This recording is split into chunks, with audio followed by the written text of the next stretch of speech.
cantidad tanto de leche, de la alimentación líquida que es la leche, y el agua como nutriente, y los sólidos, que vendría siendo el alimento iniciador, no forraje.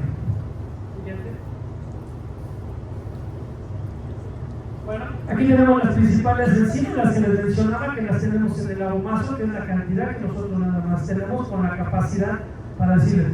Lo que sí no les puedo decir, porque pues es un poquito, no se puede determinar básicamente, pero sí sabemos que se producen, es qué cantidad hay de una y de otra, pero unas se estimulan conforme entran ciertos líquidos. En este caso se estimula la renina cuando entra leche o cuando entra calostro, se estimula la pepsina para digerir las proteínas, tanto las proteínas lácteas que se fueron separando en la caseína por efecto de la renina, y luego la grasa por medio de la lipasa. Toda esta combinación de enzimas, tanto pancreáticas como del intestino, incluso algunas del hígado, bueno, son para nosotros poder metabolizar, desnaturalizar e hidrolizar los nutrientes, y cada una tiene su función. Como aquí tenemos la lactosa, ¿sí? Se desnaturaliza por la lactasa, que es la enzima, es la que nos ayuda a desnaturalizar ese azúcar, que es la principal fuente de energía y también la fuente principal para las mitocondrias en la célula primaria de nuestra becerrita. Tenemos también, bueno, todas las demás, tanto la tripsina como la amilasa, pues ayudan a digerir las proteínas, lípidos y también las grasas ya en el intestino. Entonces, cuando nosotros vamos viendo cómo se van digiriendo. Ahora, cuando nosotros metemos esa gran cantidad, esa cantidad con la grasa del calostro, vamos a verlo en nuestro primer laboratorio, que es la caca de la becerrita, el meconio. El meconio tiene que ser expulsado entre las primeras 6 a 8 horas. Y tiene que ser el verde intenso, el verde que le llaman verde brillante, verde radiante, como lo conozcan. Ese tipo de verde tiene que ser, y lo tienen que raspar y se tiene que ver un poquito color amarillo ocre, tirándole también ya casi a verde. ¿Por qué? Porque tenemos la bilirrubina y la bilis, que nos ayudan a degradar las grasas junto con la lipasa.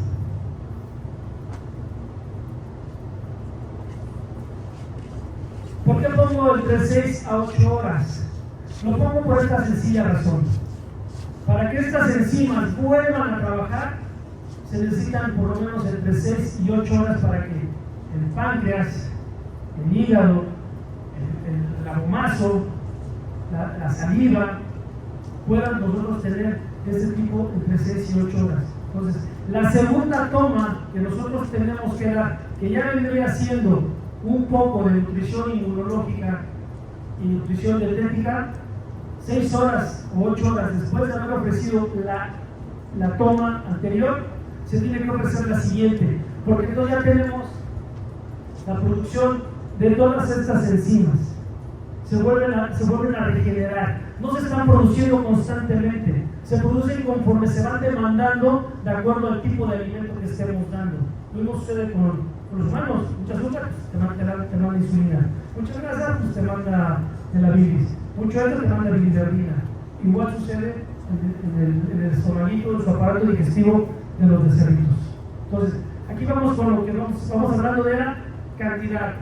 1.5 a 1.8 litros, la calidad 100 miligramos por decilitro, y luego tenemos que ver que la siguiente toma sea entre las 6 y las 8 horas. Bueno, aquí es un poquito del comercial. Nosotros desarrollamos este producto, se llama Calboster, potencia, eficacia y seguridad. Es una dosis de vida. Aquí tenemos anticuerpos en alta concentración. Son 160 miligramos en una dosis. Entonces, más lo que tiene el calostro. Presumiblemente podemos decir que el calostro tiene anticuerpos contra ciertas bacterias o ciertos virus, porque con esto vacuné mi vaca seca. Siempre y cuando hayan vacunado o bacterializado su vaca seca 30 días y 15 días antes del parto, para que todo eso se nos acumule en el calostro. Si lo hacen 60 días y después se olvidan de ella, o en el momento del secado se olvidan de ella, ya no hubo esa acumulación de lo que nosotros queremos. Y dentro de la idiosincrasia buscamos que las vacunas o bacterias que nosotros ponemos en las vacas secas lo hacemos pensando en la vaca, para que no le dé mastitis, para que no tenga este problema, para que regrese rápidamente a su estado reproductivo. Pero tenemos que pensar en la becerrita. Entonces aquí estamos dando nutrición inmunológica a la becerrita. Y entonces, este producto son 0 variedades de los principales virus que aquejan una crianza, también de bacterias, son de vacas donadoras. Estas vacas donadoras son no más de 33,000 vacas. Entonces se hace una nanofiltración y se empieza a hacer un liofilizado y se van separando por cargas eléctricas, por el peso molecular y las cargas eléctricas, y se van separando, y ahí sí se puede decir que tenemos este tipo de anticuerpos calostrales. Y estamos hablando que tenemos la combinación de los tres, el IgG, el IgA y el IgM. Y estos que tenemos son específicos, no son de albúmina de huevo, no son de suero de yegua, son de calostro, bovino y liofilizado. Tenemos otro producto, bien enriquecido. Es el Fierce Defense, es el hermano, vamos a decirlo aquí, gemelo del Karl Boster. ¿Cuál es la diferencia del Fierce Defense? Que tiene proteínas ricas en prolina. La prolina, ¿qué es lo que hace cuando tenemos problemas a un parto tóxico? Cuando la liberación del cortisol no nos permite que nuestra becerra despierte rápidamente, la prolina contrarresta este tipo de de secreción, y hace que la prolina empiece a tener mayores elasticidad y firmeza tanto en los músculos como en los abductores para que pueda levantarse la becerra. Al levantarse, entonces empezamos a tener mucho mayor oxigenación. Pero ambos están teniendo anticuerpos en alta concentración. Este tiene 176 miligramos, el otro tiene 160 miligramos. La única diferencia es la prolina. De ahí fuera, por eso se aumentan un poquito los títulos. ¿Tenemos producto? Bueno, aquí tenemos el combo, por decirlo así. El Karl Boster, que son anticuerpos en alta concentración, y el Immunobuster Gold, que es calostro liofilizado, no es sustituto de calostro. ¿Sí? Este está enriquecido con Karl Boster o con Fierce Defense, dependiendo de lo que se tenga en el momento, pero a fin de cuentas sigue siendo concentración. Y aquí estamos hablando de que tenemos 162 miligramos. Necesita 160, le estamos dando 162.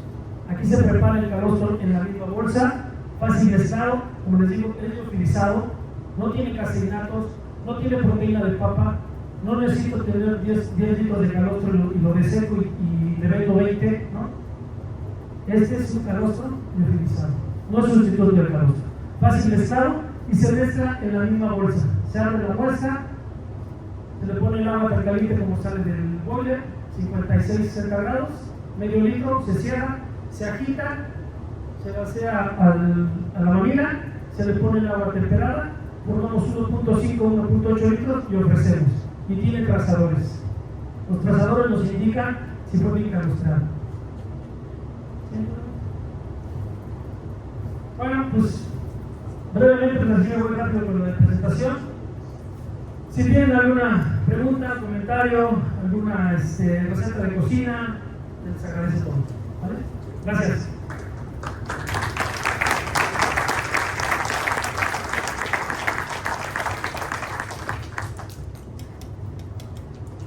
¿Alguna pregunta por ahí?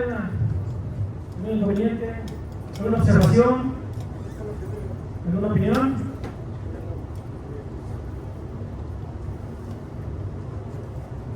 Bueno, ahora sí. La última parte que dice tiene trazadores, esa es muy interesante. ¿Cuál, perdón? Los trazadores. Los trazadores. Ok. El trazador es muy sencillo, son pigmentos que van envolviendo en una película de silicio a todos los que son los anticuerpos. Esta protección, lo que hace, muy buena pregunta, doctor.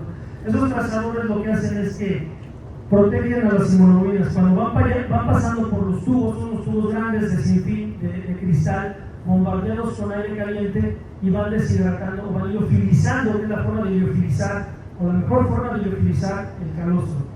¿Qué sucede? Cuando aparecen ya todos los anticuerpos separados, se meten los trazadores que se sprayea, se hace como un spray, por decirlo así, todos los anticuerpos y se meten a una cápsula de silicio.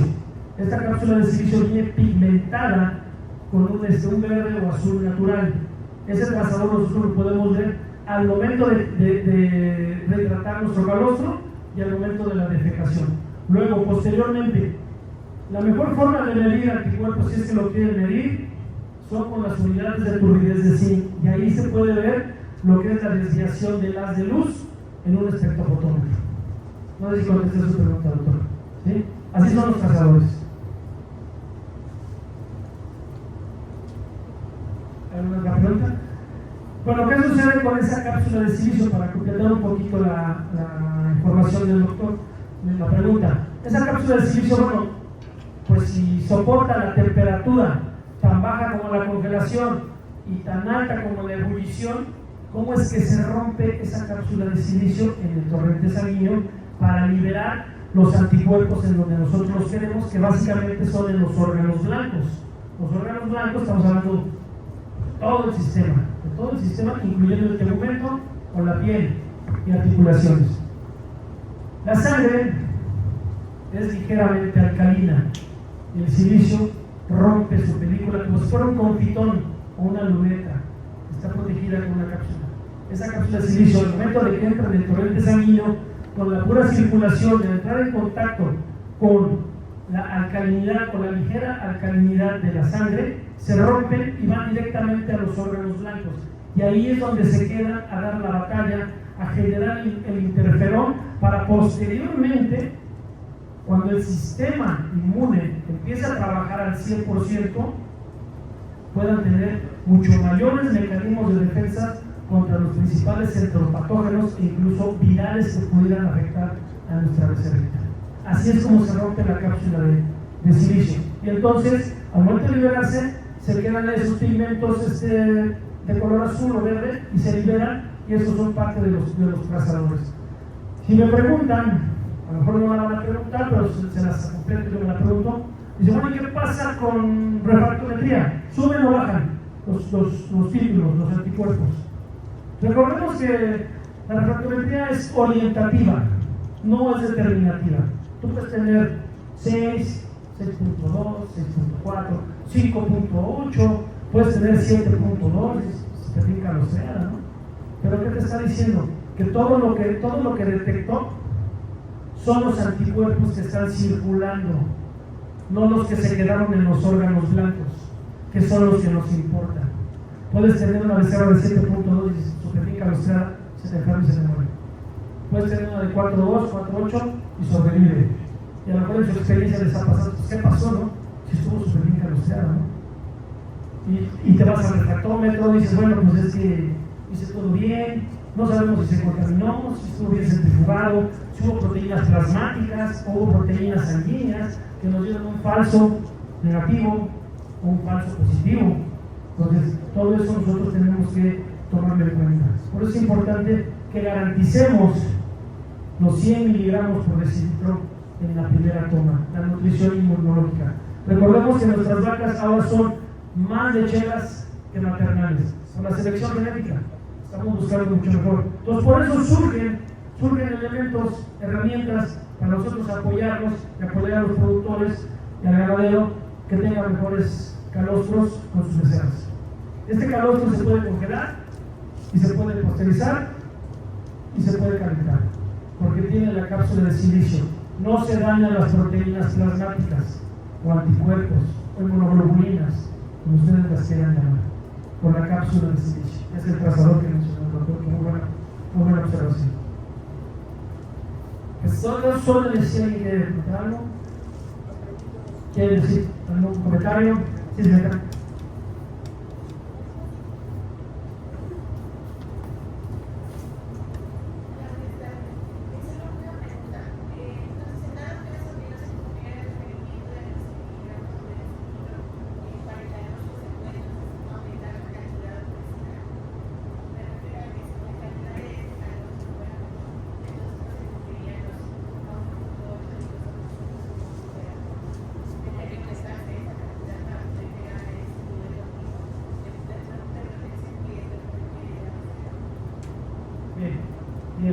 A ver, voy a tratar de digerirla. Me preguntas, ¿pregunta la noche yo? ¿Me preguntó?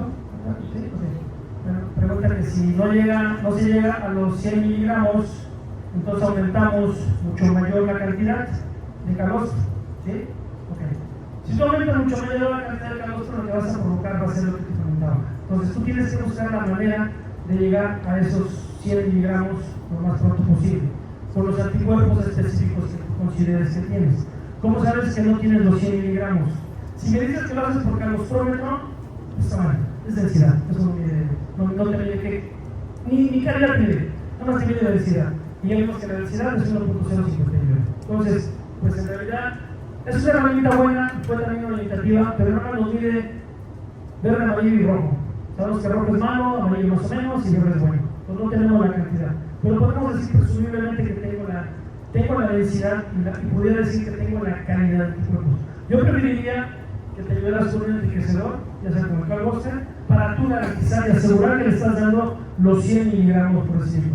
Si estuvieras en campo, si estuvieras fuera, que tú digas, no, es que pues aquí no nos llega este tipo de tecnología, no la conocemos, se supone que dentro del entorno tiene que haber un mecanismo de defensa que te ayude a desarrollar las mismas defensas de la descarga. Pero yo sugeriría que sí llegara. Yo no aumentaría más calostro, porque si das más calostro vas a tener problemas de la digestión. Doctor, una pregunta. ¿Por qué agregarle silicio si el calostro natural tiene inhibidor de tripsina, que es el que protege la inmunoglobulina del calostro? No. ¿Por qué agregarlo? Porque no queremos que le afecte la renina. Lo que tú dices es muy cierto. Si tú lo pasteurizas, bueno, desde que tú lo recolectas, lo pasteurizas, lo seleccionas, lo congelas, lo descongelas, lo ofreces, el factor que tú me estás diciendo, ese factor se va a perder entre el 40 y el 50% de nuestras hemoglobinas. Si tú guardas un calostro de 100, vas a tener un calostro de 50. Ya no vas a tener el calostro que tú tentativamente guardaste. Por eso es que se tiene que hacer lo de la forma del silicio. Te repito, las vacas ahora son mucho más lecheras. Todos esos factores han bajado en su cantidad. ¿Sí? No están aumentando, no están subiendo. Yo te lo puedo comprar con un journal de casita, ahí lo ven. Por eso es de que pues, se protege contra el silicio precisamente porque si tú hierves ese calostro, daña las proteínas. Si tú lo congelas, desnaturaliza las proteínas y el silicio no, el silicio las protege. Obviamente es una gran parte porque probablemente sabemos que pues obviamente no sabemos que no se puede. Pero ahora más hacer la pregunta. Otra cosa, ¿qué piensa de las inmunoglobulinas IgG? De las IgG. IgG. ¿Las generales? No, IgG. Las IgG. Bueno, esas inmunoglobulinas están siendo un factor muy importante en el sentido de que nos están protegiendo básicamente lo que son las partes donde se utiliza todo lo que son las articulaciones dentro del líquido sinovial. Esas inmunidades están básicamente llegando a los problemas de evitarnos su bacteria. Eso es lo que yo tengo entendido. Gracias. Muy buena pregunta esa.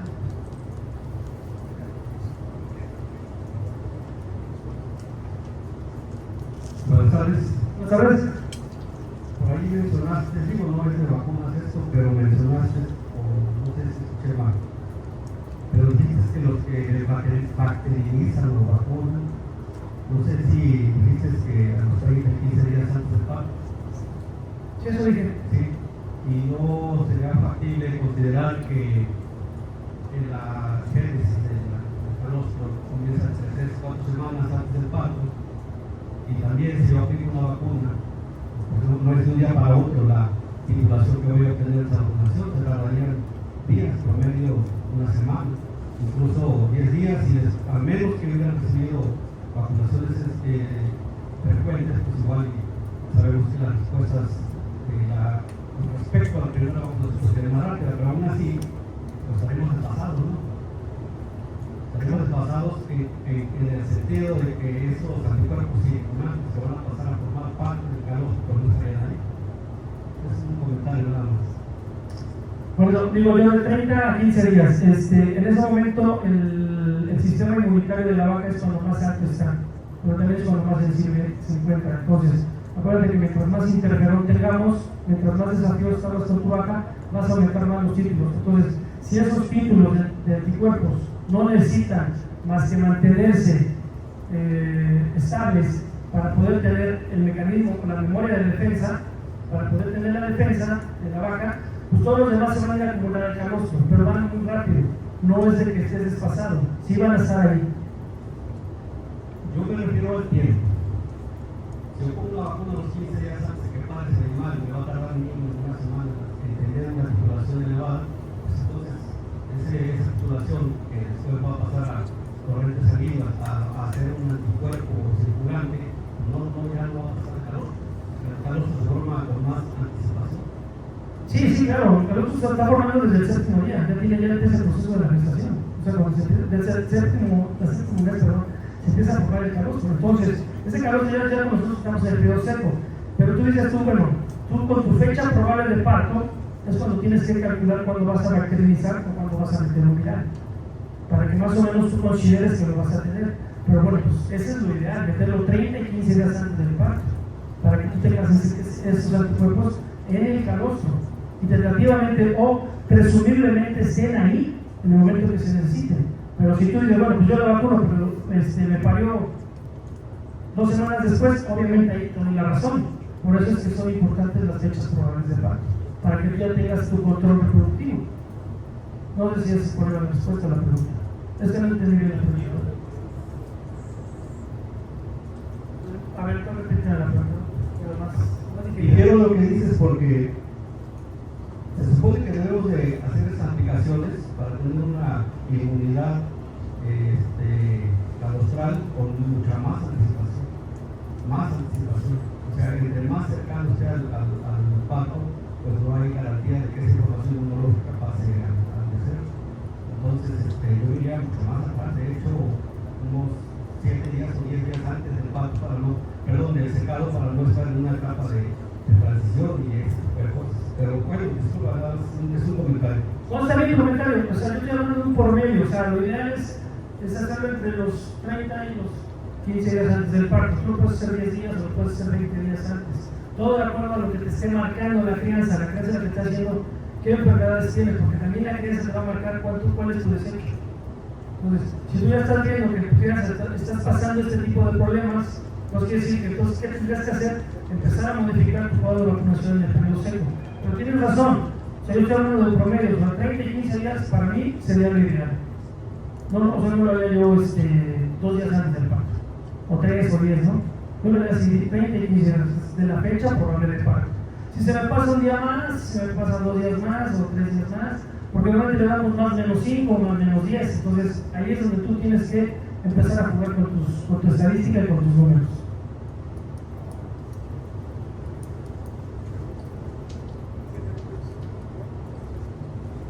Salílense, tienen el negro.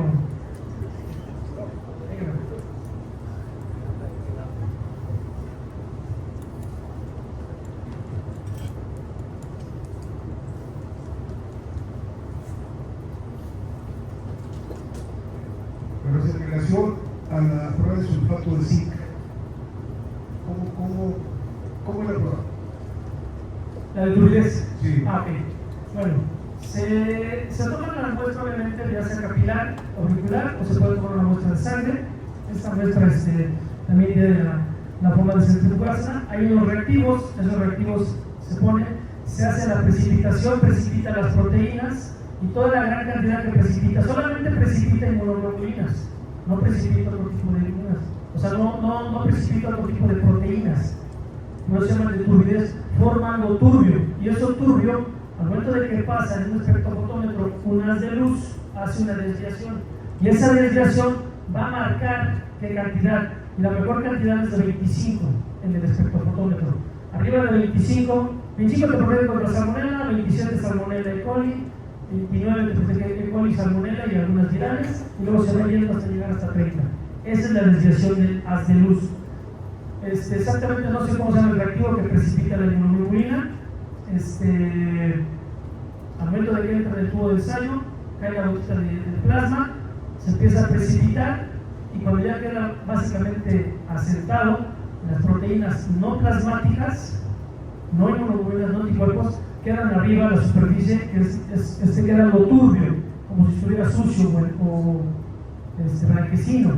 Cuando entran, metes el tubito de ensayo en el espectrofotómetro, pasa el haz de luz y las desvía, ya sea positivo arriba de 25, negativo abajo de 25. Entonces ahí determinamos que no hay la gran cantidad de anticuerpos. Posteriormente, ahí sabemos que son anticuerpos, ahí ya después podemos hacer pues ya una selección, pero pues ya están precipitadas de saber qué tipo de anticuerpos tenemos, o sea, qué tipo de neumonías tenemos, qué virales o qué bacterias. ¿De acuerdo? Por eso básicamente lo hacen, no es una prueba de campo, es una prueba de laboratorio, es una prueba de investigación, son pruebas un poquito más, y hay unas más complicadas ya todavía, ¿no? Pero no son, pues en el campo no son prácticas, son como más de investigación. Pero las hago a colación porque es la forma en que nosotros podemos medirlas.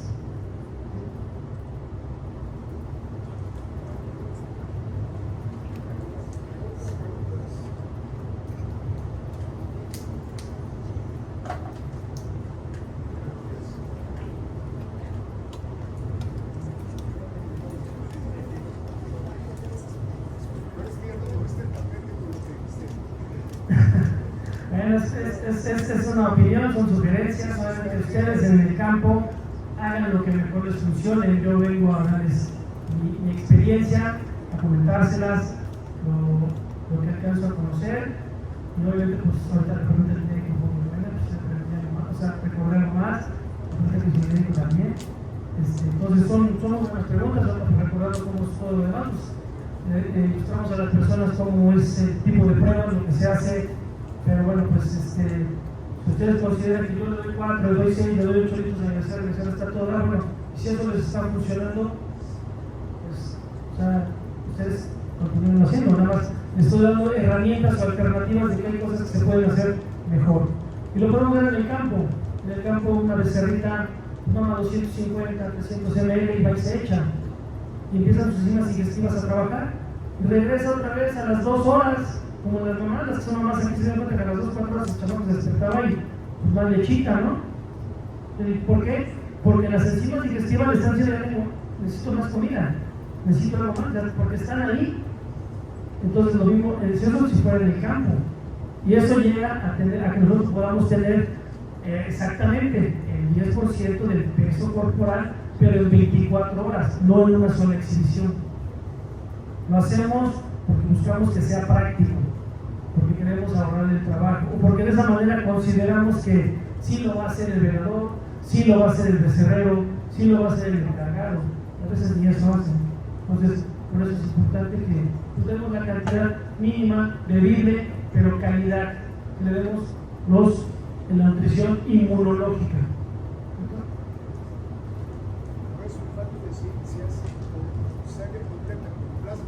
Con plasma, se hacen las centrifugas con plasma. Yo preferiría que lo hicieran con la capilar, porque luego la que se centrifugan en el tubo de Vacuumcleaner es demasiado. Entonces, en el capilar es mucho más fácil obtener una muestra más, aquí es muy poquita, pero es una muestra mucho más confiable. A diferencia de lo que otros piensan, ¿no? Que pues, mientras más mejor, pues, pero no. Las centrífugas muy sofisticadas que pues, prácticamente te dejan el asentamiento de todo el plasma y el suelo es el que se libera. Y los capilares es muy fácil, muy fácil de centrifugar. Es mucho más confiable. Y bueno, y hacer la lectura, pues es también mucho más fácil.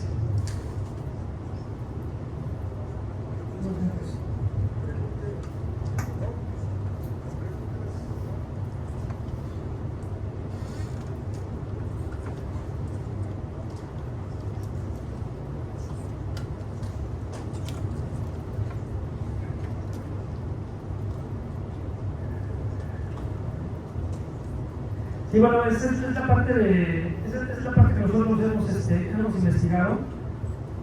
Todo esto tiene bibliografía, otras obviamente son de comunicación personal, otras tenemos nosotros lo que es la misma experiencia en nuestra base de datos, están a sus órdenes, se contactan con el doctor Rosales o con el doctor Luna, el doctor Chuy, y con ellos nosotros les hacemos llegar la bibliografía, donde ustedes pueden comprobar pues, todo lo que se ha expuesto aquí y lo que se ha dicho.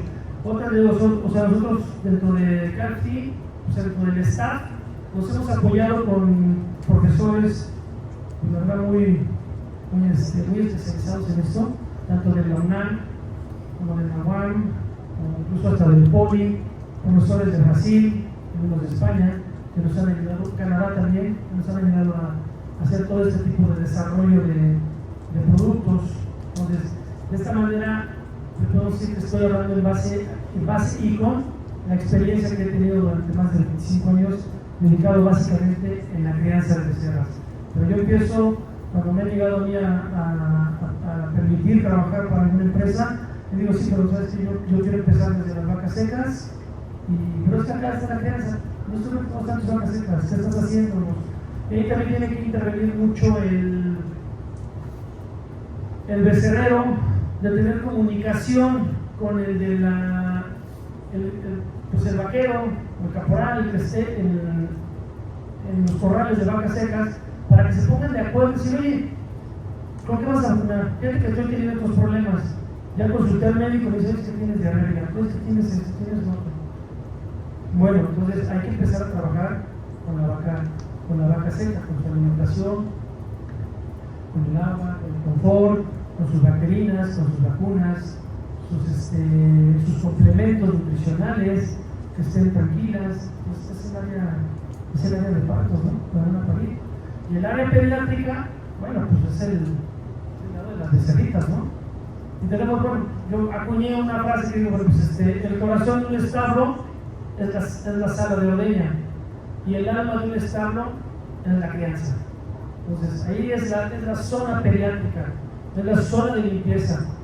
Obviamente, pues vayan lo más limpios posible, las personas que estén encargadas, recomiéndenlos, encomíndenlos, no permitan que entren, transponen las ideas, digan, bueno, pues yo quisiera que fueran a mi casa y le metieran el dedito a mi bebé, o le agarraran los cachetitos, o lo cargaran, ¿no? O le pusieran el zapato para que lo mamara, ¿no? ¿Verdad? O sea, lo mismo sucede con las becerritas. Acuérdense que no tienen los anticuerpos necesarios.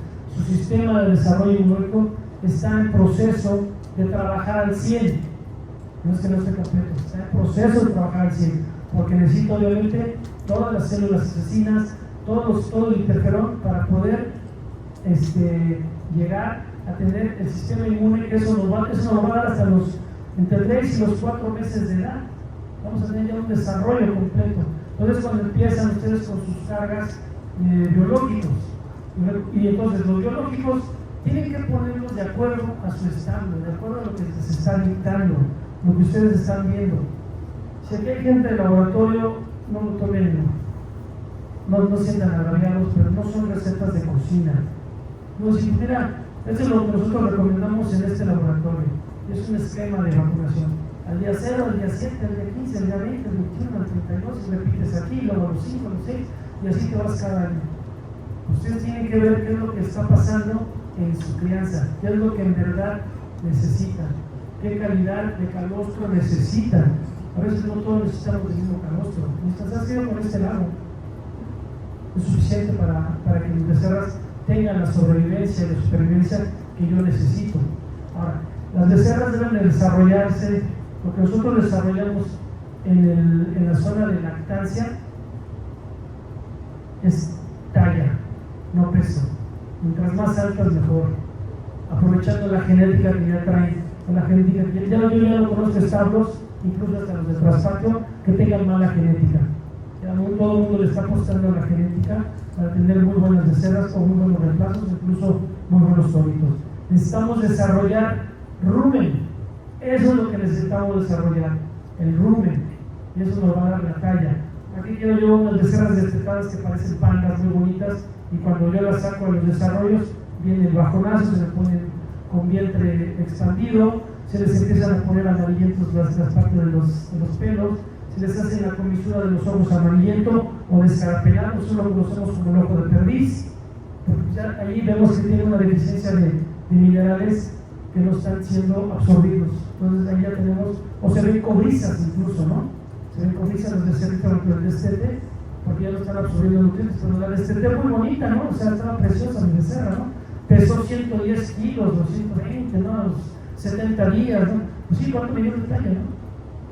Tienes que tener por lo menos, de acuerdo a la genética que ustedes tengan, puedes tener entre 1 metro a 1.15. Y si puedes tener más, mucho mejor. Acuérdense que estamos formando 3 cajas muy importantes óseas. Una es la capacidad torácica, porque los pulmones no corresponden al volumen del animal, por eso se sofocan. Entonces necesitamos que tengan mucho mayor capacidad torácica para que tengan mayor oxigenación, una mejor respiración. Luego viene la caja pélvica. En la caja pélvica podemos alojar un nuevo reemplazo, el desarrollo de un feto. Y luego viene la caja abdominal, que es donde se va a implantar una buena ubre y tenemos una promesa de leche. Entonces, es importante que nosotros desarrollemos el músculo esquelético, más que desarrollar un animal muy bonito, muy blanquito, de manchas negras, casi moradas, que brillan, ¿no? Azulosas. Si las tienen así, mucho mejor, pero eso lo puedes lograr teniendo una becerrita delgadita, caderona, huesuda, ¿sí? Que se le vean las pelvis, buena paridora, se le va a implantar bien la ubre y va a tener una muy buena capacidad respiratoria. Entonces, es importante que nosotros eso vayamos observando. Sé que está la cinta, sé que está la báscula, o sea, son herramientas muy buenas, pero ustedes lo van a ir viendo cuando ustedes vayan midiendo sus becerritas de esa altura a la cadera. 1.10, está bien, 60, 70 días que tengan esa talla, dependiendo de su genética, también tienen que considerar mucho su genética y su alimentación que estén ofreciendo en los desarrollos. Yo lo que sugiero también es de que el tercer día, quitando leche, poniendo agua. Tienen que empezar a tomar agua. El agua es un nutriente. Muchos dicen, no, es que si le doy agua se le va a ir, se le va a echar a perder, se le va a dar neumonía, le va a pasar esto. La gotera esofágica va a detectar que eso es agua y la va a mandar al rumen, al vestigio del rumen. Cuando entre cuando empiece a sentir que eso se está extinguiendo, va a empezar a liberar los péptidos opioides y le va a empezar a dar el hambre necesaria para buscar otras formas de alimentación. ¿Y qué va a buscar? Alimento sólido. Se va a ir al rumen, con el agua ahí, va a haber una fermentación. Esa fermentación va a empezar a hacer la liberación de lo que nosotros tenemos como las bacterias y las fermentaciones de los ácidos grasos para el desarrollo de las papilas ventrales del rumen. Mientras más grandes estén, de 1.5 a 1.7 centímetros o 17 milímetros de largo, quiere decir que hay mucho mayor absorción de los ácidos grasos. Básicamente esto nos lo dan los granos. Entonces vamos a tener desarrollo ruminal, y cuando la becerrita las tengamos en el proceso del predestete y el destete y el desarrollo, van a empezar a asimilar o van a empezar a absorber mucho mejor los nutrientes. Y no vamos a ver materias fecales así, que nos muestren una acidosis metabólica, que están tirando básicamente proteína por el recto, y eso es un desperdicio. Igual lo han visto en los estados, ¿no? O ven la materia fecal muy pastosa, y bueno, al momento de que la empiezan a o la pisan, porque pues muy pocos yo creo que van y descargan a ver cómo están sobrando nuestras becerritas o nuestras becerras de desarrollo. Sí es importante que lo hagan para que ustedes tengan una idea del primer laboratorio, que es la cajita de la becerra. O sea, ese es el primer laboratorio que tenemos, la caja de la orina. ¿Sí? Además del comportamiento y la forma en que están alimentándose, eso es lo que necesitamos nosotros ver. Otra forma que tenemos que tener en cuenta en la crianza, y muy importante, es que hay que estimularlas entre 7 y 9 veces al día. Mientras más la estimules a que se levante, a que te vea, va a ir más rápido al agua, a la comida. ¿Cómo la estimulo? Bueno, en la mañana voy y la reviso. Ya tiene que estar atenta, tiene que estar alerta. Limpio el corralito, quito cubetas, pongo leche, cambio el agua, quito el alimento, vuelvo a limpiar, vuelvo a revisar, doy tratamientos. Ahí llevamos 7 u 8 revisiones que tenemos que hacer en toda nuestra crianza. Hay crianzas muy grandes, yo he visto crianzas muy grandes, ¿no? Y hay crianzas muy pequeñas, pero es importante que estimules a la becerra. No hay becerras flojas, no hay becerras apáticas. Esa becerrita podría tener un problema tanto una mala digestión, podría estar en un proceso de algo de enfermedad. Entonces, sí es importante que hagamos ese estímulo temprano, siempre en nuestras becerras. Una rutina que ustedes consideren que pueden meter en su protocolo de revisiones. Sería todo por ti. Disculpe, ¿qué opina del uso de la sonda para la primera toma de calostro? Hay gente en contra y gente a favor. No estoy en contra. Yo estoy en contra. Qué buena pregunta, Betty. O sea, también tengo una observación. Estoy en contra. Hay que usarla cuando se necesite, pero ya en el extremo. ¿Qué necesitamos hacer para nosotros tener en cuenta de si usar o no usar la sonda? Y si la sonda es de plástico o la sonda es de acero inoxidable, ¿cuál es mejor? ¿Cuál es la que te puede ayudar mejor? ¿No? La acero inoxidable no tiene flexibilidad, no se mueve, pero esa va directamente.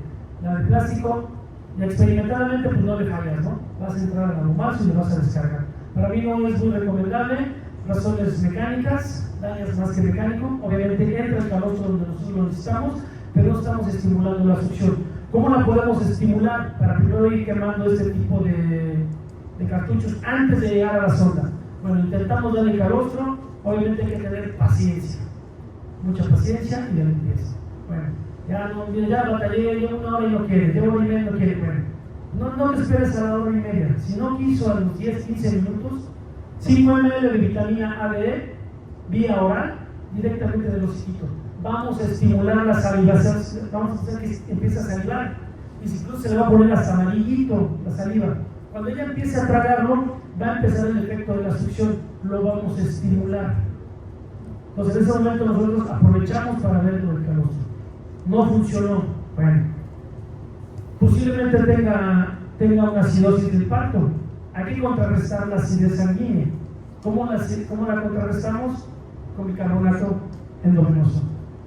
Hay un producto que se llama Bicarnat, es de uso humano, creo que ya lo vi en uso veterinario, no le confío mucho, le confío más al de humanos, la verdad, sin agraviar el que lo haga, le confío más al de humanos. Es bicarbonato al 7.5%, son 50 ml, se meten directamente en la vena, en la yugular. A la becerrita, esperamos 10-15 minutos, empieza a reaccionar y consume. No quiso. 0.5 o 1 ml de cafeína para estimular el sistema de atención. Eso ya me estoy yendo un poquito al extremo. Ya si vamos a utilizar cafeína, ya me estoy yendo al extremo, porque estamos metiendo un estimulante del sistema nervioso para ayudarla, ¿no? Y luego también está el Neverantil, es un producto que, bueno, está considerado como un estimulante del apetito. Entonces, este estimulante del apetito hace lo mismo, pero a nivel ya estimula artificialmente, ¿no? A fuerzas te van a dar hambre, pero no el efecto de la succión. No tiene hambre, pero no sabe succionar, entonces por eso es la vitamina D. Y ya es el efecto, pues la sonda. Pero estoy en contra desde el principio. Quemo todos los primeros cartuchos que se puedan. Normalmente con la vitamina D vía oral funciona. La que tú quieras, no necesitas hacer un laboratorio específico. La que tú quieras, 5 ml vía oral, y estimulas el apetito. Y si no, el bicarbonato. Mira el endovenoso también. Eso podríamos hacer, pero pues yo sí no estoy muy a favor de la sonda, que la tengo que utilizar porque es una herramienta, si es necesario, ya que mando ciertos cartuchos y herramientas o medicamentos que tengo en mi entorno, pues lo hago. Si no, pues le ruego y le ruego y le ruego y le ruego a la becerra. Pues llega un momento que sí llegan a cansarse los becerreros, se fastidian, incluso pueden llegar hasta golpearlas, ¿no? Con la desesperación, pero pues es su trabajo, entonces tienen que buscar la manera de que puedan mamar la leche directamente de la mamilla.